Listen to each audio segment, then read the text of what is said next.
ఓం నమ శివాయ, శ్రీమాత్రే నమః. మిత్రులకి, శ్రేభిలాషులకి, అలాగే నన్ను ఇంతగా ఆదరిస్తున్న యూట్యూబ్ ప్రేక్షకులందరికీ కూడా పేరు పేరు ధన్యవాదాలు. మిత్రులారా, మీ అందరికీ పరాదేవత ఎల్లవెల్లా మీతో ఉండి మీ మనోవాంఛ నెరవేర్చాలని మనస్ఫూర్తిగా కోరుకుంటున్నాను. ఈరోజు వీడియోలో శని భగవానుడు మనకి 7.5 అంటూ ఉంటాం, ఏళ్ళనాటి శని అంటూ ఉంటాం. ఎవరికైనా సరే శని ఏళ్ళనాటి శని కానీ, దశలో కానీ, అంతర్దశలో కానీ, విదశల్లో కానీ, సూక్ష్మదశలో కానీ మనకి శుభస్థానంలో లేనప్పుడు కొన్ని అతి భయంకరమైన సమస్యలు వస్తాయి. అందులో ముఖ్యంగా మన జ్యోతిష్యంలో కూడా, అంటే మనం సంప్రదాయ జ్యోతిష్యంలో కూడా చాలామందికి శని అంటే భయంకరమైన వ్యక్తిగానే చూపిస్తారు. కానీ శాస్త్రంలో చాలా తేలికైన సమస్యలు, మనకు వచ్చే సమస్యల నుంచి తేలికగా బయటపడడానికి పరిహారాలు ఉన్నాయి. ఎవరి జాతకంలో సరే జాతకరీత్యా కొన్ని సమస్యలు ఎదురవుతూ ఉంటాయి. దానికి ముఖ్యంగా 4 గ్రహాలు కారణం. ఈ 4 గ్రహాల్లో శని, రాహువు, కేతువు, కుజుడు, ఈ నలుగురు మిగతా గ్రహాలతో కలిసినప్పుడు కానీ, వ్యతిరేకించినప్పుడు కానీ ఈ సమయాల్లో కొన్ని అతి భయంకరమైన సమస్యలు వస్తాయి. స్పాట్లో అప్పుడు దాకా బాగా ఉంటుంది, తర్వాత విపరీతంగా వస్తాయి. అందులో శని దశ అంతర్దశలో ఉన్నప్పుడు ఇంకొంచెం భయంకరంగా ఉంటుంది. ఎందుకంటే శని జీవనకారకుడు, అంటే ఈశ్వరుడు సరైన దిశలో నడిపించడానికి ప్రయత్నం చేస్తాడు. మనం సరైన దిశలో లేకుండా ఉంటే నీతిగా, నిజాయితీగా, ధర్మంగా ఇలాంటివన్నీ శని చూస్తాడు. అలాగే కష్టపడుతున్నామా లేదా ఇవన్నీ చూస్తాడు. కష్టానికి కారకుడు అవుతాడు. దానికి జ్యోతిష్యంలో చాలా రకాల పరిహారాలు ఉన్నాయి. ఈరోజు మీకు నేను అత్యంత తేలికైన మనకి జ్యోతిష పరిహారాలు, అలాగే లాలికత పరిహారాలు చెప్తాను. ఇవి మీరు నమ్మికతో, విశ్వాసంతో ప్రయత్నించండి. నమ్మకం లేని వారు పొరపాటు ప్రయత్నం చేయకండి. శని సంచారం ఉన్నవారు ముఖ్యంగా అద్భుతంగా నడుస్తున్న జీవితం నుంచి ఎలా బయటపడదో చెప్తాను. మంచి ఉద్యోగం నుంచి తక్కువ ఉద్యోగానికి వస్తారు. ప్రతివాడు శత్రువులా కనిపిస్తాడు. స్నానం చేయడానికి ఇష్టపడరు. అలాగే బద్ధకం బోళ్ళంత ఉంటుంది, ఒళ్ళు నొప్పులు ఉంటాయి. అలాగే ముఖ్యంగా అందరూ శత్రువులకు కనిపిస్తారు. వాడిని ఏదో చేసేయాలని ఇది ఉంటుంది, కోరుకుంటుంది. అలాగే ఈ సంచారంలో కూడా మనం ముఖ్యంగా భార్య పిల్లలతో కూడా సరిగా ఉండలేరు. ఆరోగ్యం ఏదో ఒక సమస్య వస్తూనే ఉంటుంది. ఇది శనికి సంబంధించిన సమస్య. రాహువు, కేతువు, కుజుడు ఉంటే ఇక ఆరోగ్య సమస్యలు చాలా వస్తాయి, అందులో డౌటే లేదు. వీటిని తగ్గించుకోవడానికి పరిహారాలతో పాటు కొన్ని అలవాట్లు కూడా మార్చుకోవాలి. వీరు ఎవరి మాట వినరు. శని దశ అంతర్దశలో ఉన్నప్పుడు ఎవరి మాట వినరు. పోలీస్ కేసులు, ఆడవారి విషయంలో జాగ్రత్తగా ఉండాలి. ఆడవారి కేసులు కూడా అవుతుంటాయి. అలాగే జంతువుల వల్ల, వాహనాల వల్ల దెబ్బలు తగులుతాయి. కొంతమంది బాత్రూంలో జారిపడి కూడా చచ్చిపోయేవారు ఉంటారు. కాబట్టి కొన్ని సమస్యలు రాకుండా ఉండడానికి పరిహారం చేసుకోవాలి. అలాగే మీకు ఈ వీడియో నచ్చినట్లయితే లైక్ చేయండి, ఛానల్ని సబ్స్క్రైబ్ చేసుకోండి, పక్కనే ఉన్న గంట సింబల్ని యాక్టివేట్ చేసుకొని ఈ వీడియోని 10 మంది మిత్రులకి షేర్ చేయండి. తేలికైంది, అద్భుతంగా పనిచేస్తుంది. మనం రకరకాల పరిహారాలు చేస్తూ కూడా ఇవి చేసుకోవచ్చు. అంటే ఈ దశ మనం నడుస్తున్న వారికి ఒక నిర్దిష్ట సమయాలను మెయింటైన్ చేయాలి. కొన్ని పనులు చేయాలి, కొన్ని పనులు చేయకూడదు. ఎలా చేయకూడదు చెప్తాను.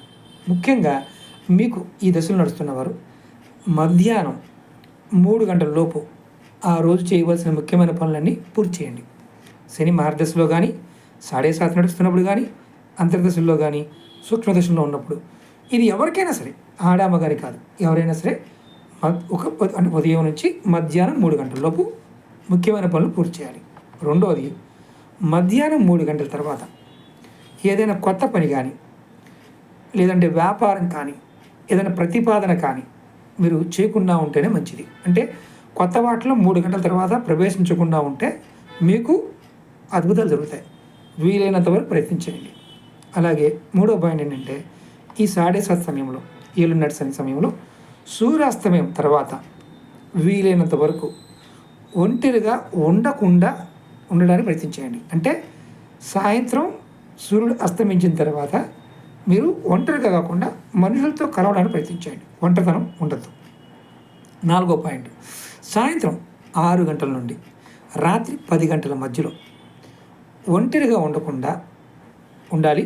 అలాగే ఈ 4 అంటే ఇప్పుడు మనం ఏదైతే ఈ సమయాలు చెప్పుకున్నాం కదా, ఈ 4 సమయాలు ఏంటంటే మీకు ముఖ్యంగా ఈ శని నడుస్తున్న సమయానికి వీటిని మనం జాగ్రత్తగా పాటిస్తే శని ప్రభావం అనేది గరిష్టంగా మీకు అంటే తక్కువలో తక్కువ తగ్గడానికి అవకాశం ఉంటుంది. అలాగే ఈ వ్యక్తులు ఎవరైతే జాతకం నడుస్తున్న వ్యక్తులు చాలా జాగ్రత్తగా ఉండాలని చెప్తుంటాం.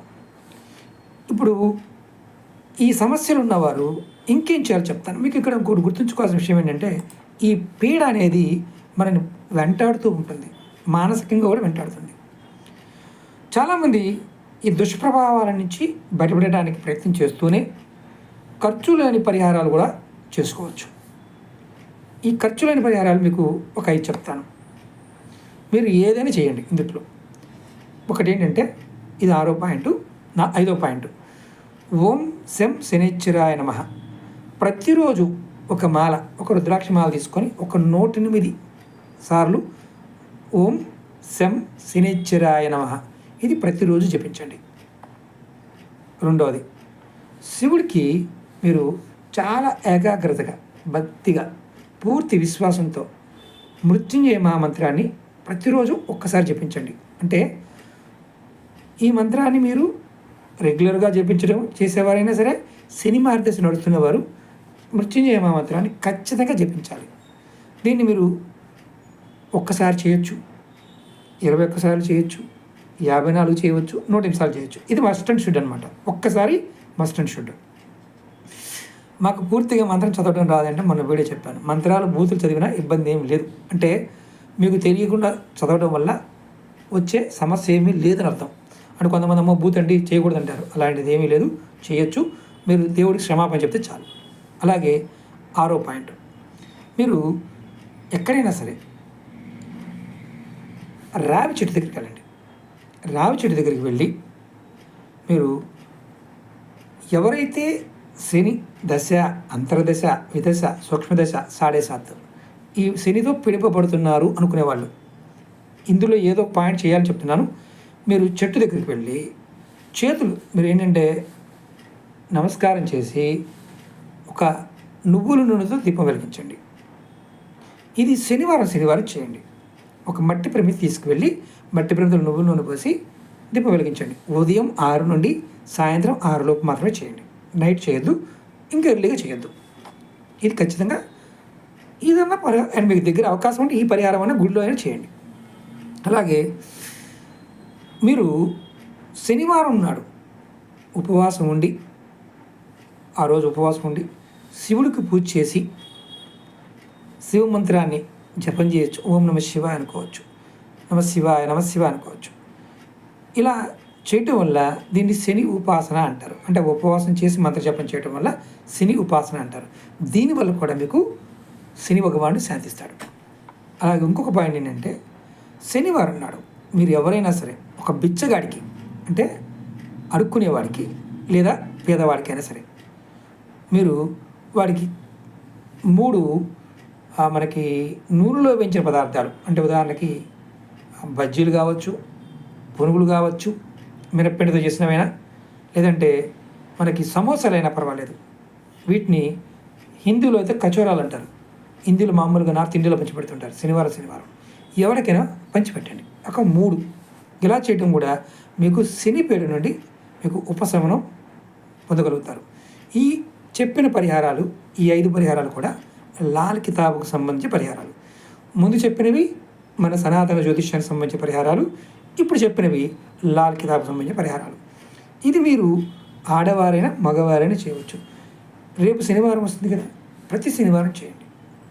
అలాగే ఒక ముఖ్యమైన విషయం చెప్తాను. ఇంకేమీ చేయలేమండి, ఏం చేయలేం. ఉదయాన్నే స్నానం చేయండి. సూర్యోదయానికి ముందు, అంటే సూర్యుడు ఉదయించే సమయం స్నానం చేయండి.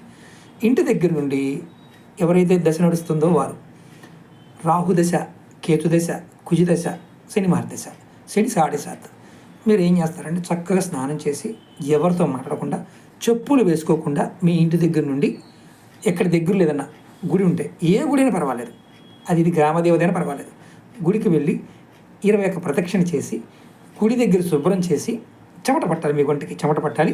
శుభ్రం చేసి అక్కడ కూర్చుని ఆ మూల విరాట్ సంబంధించిన నామాన్ని స్మరించండి. ఇలా మీరు ఒక 41 రోజు చేస్తే మీ జాతకంలో ఉన్న ఈ 4 గ్రహాల ప్రభావం తగ్గుతుంది. ఖచ్చితంగా మార్పు వస్తుంది. మీరు ఎవరైనా చేసిన వారు ఉంటే ఖచ్చితంగా కామెంట్ చేయండి. మీరందరూ ఎవరైతే ఇలా సమస్యలు ఎదుర్కొంటున్నారో వారు ఓం శం శనిశ్చరాయ నమః అని కామెంట్ కొట్టండి. మీరు అలా చేయటం వల్ల కూడా మీ మనసులో ఆ శక్తి అనేది ప్రేరేపబడుతుంది. ఇది ఖచ్చితంగా ఈ తేలికైన పరిహారాలు చేయండి. ఇంకా మీకు మరిన్ని పరిహారాలు చెప్తాను, చాలా ఉపాయాలు చెప్పాను, ఇంకా చెప్తాను. లాల్ కితాబ్ నుంచి, తంత్రశాస్త్రం నుంచి, జ్యోతిష గ్రంథాల నుంచి, అలాగే మన పురాణాల నుంచి కూడా మీకు చెప్తాను. అలాగే మీ అందరికీ నా వినపం ఏంటంటే ఈ వీడియో మీకు నచ్చినట్లయితే లైక్ చేయండి, ఛానల్ని సబ్స్క్రైబ్ చేసుకోండి, పక్కనే ఉన్న గంట సింబల్ని యాక్టివేట్ చేసుకొని 10 మంది మిత్రులకి షేర్ చేయండి. అలాగే మీరు ఎవరైనా జాతక పరిశీలన చేయించుకోవాలనుకున్నా, మీకున్న సమస్యల నుంచి సమాధానం కావాలనుకున్నా వీడియో డిస్క్రిప్షన్లో నెంబర్ ఇచ్చాను. ఆ నెంబర్ కాంటాక్ట్ చేసి అపాయింట్మెంట్ తీసుకొని మీరు మీకున్న సమస్యల గురించి డిస్కస్ చేయవచ్చు. ఒక మిత్రులారా, ఓం నమః శివాయ, శ్రీమాత్రే నమః.